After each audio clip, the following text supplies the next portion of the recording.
i drugari.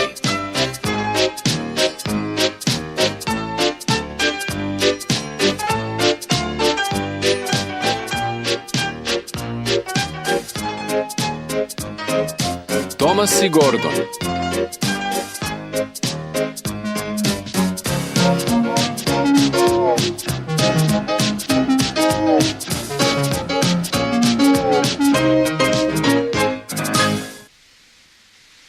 Tomas je mala lokomotiva koja živi u velikoj stanici na ostrvu Sodor. On je lokomotiva sa 6 malih točkova, kratkim dimnjakom, malim kotlom i malim svodom.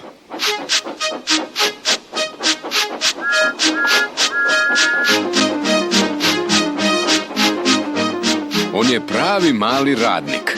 Uvek vuče vagone i pomaže velikim lokomotivama da krenu na duga putovanja. A kada vozovi stignu, on odvozi prazne vagone da bi velike mašine mogle da se odmore.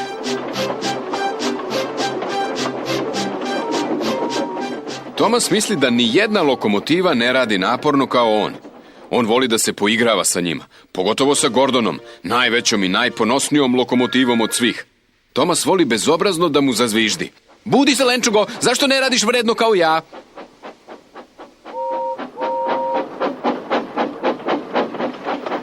Jednog dana, pošto je odvukao veliki brzi voz, Gordon se na sporedni kolosek vratio veoma umoran.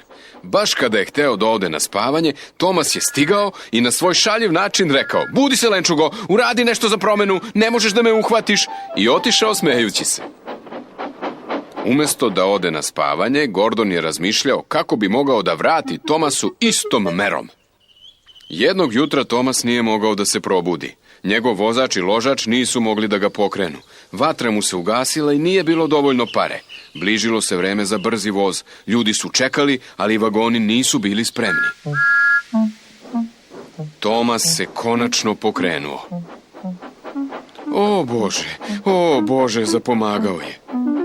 Stigao je u stanicu na kojoj je čekao Gordon. Požuri, rekao je Gordon. Požuri sam, uzvratio je Tomas. Gordon je počeo da kuje plan.